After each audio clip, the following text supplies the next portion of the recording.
Hi, this is J. David Davis with the Emmanuel Exploration Society, welcoming you to another video.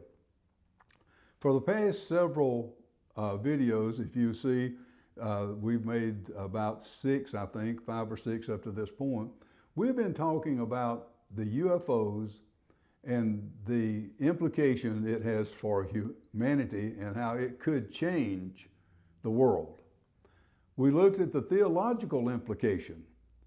The authorities allegedly are apprehensive to release the known information because they're afraid that it will challenge people's beliefs and that they will not be able to handle it. But I think we are better than that. The second aspect we looked at is the psychological end, and see, that will play off the theological end.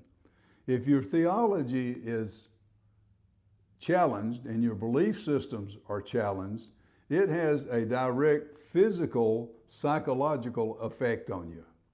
So there will be some changes that have to be made. Some people will, in fact, I saw just recently a post that said all of this flying saucer stuff and all these species are the devil and demons. So see, we separated it now from God, good guy, bad guy. But that just doesn't work. So psychologically, I think people will adapt. And this brings us to the third idea of the sociological implications.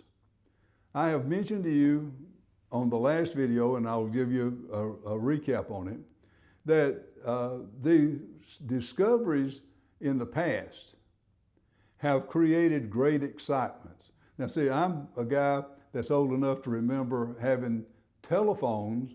I remember as a kid in rural areas still had the old phone that you cranked up on the side and you picked the receiver up and you talked into it. But we got modern and it evolved and we got telephones in the houses. But in the house, we were on party lines.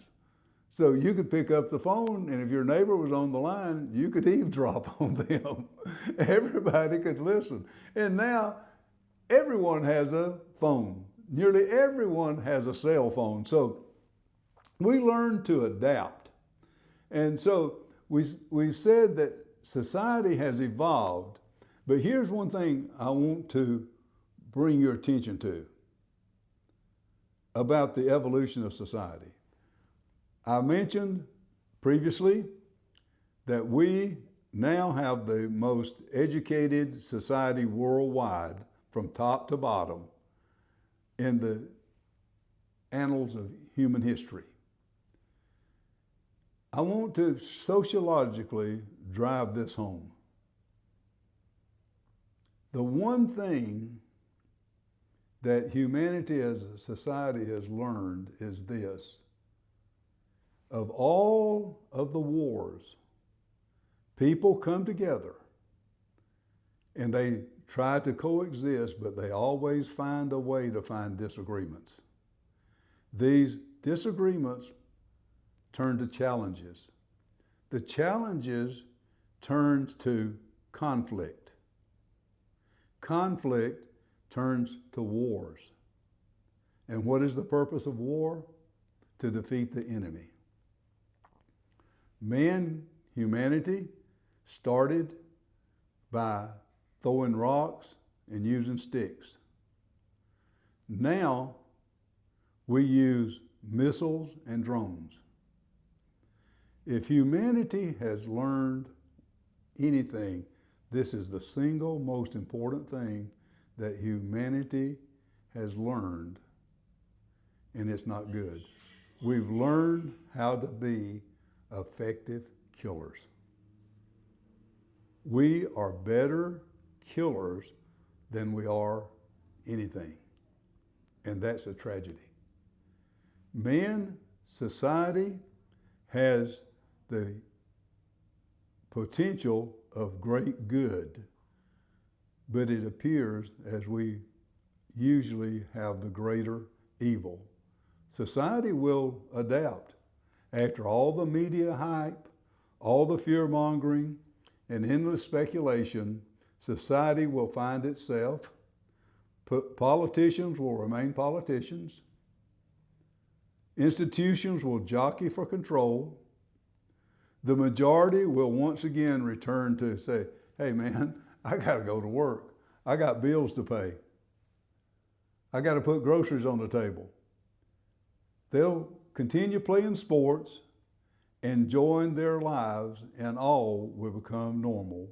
Maybe the biggest lesson about UFOs, maybe it's all about learning to live with curiosity.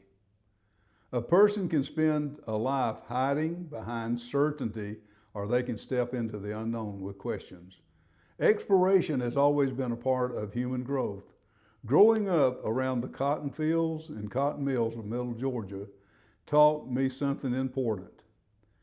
You learn that common sense matters. You learn that a fancy degree doesn't guarantee wisdom.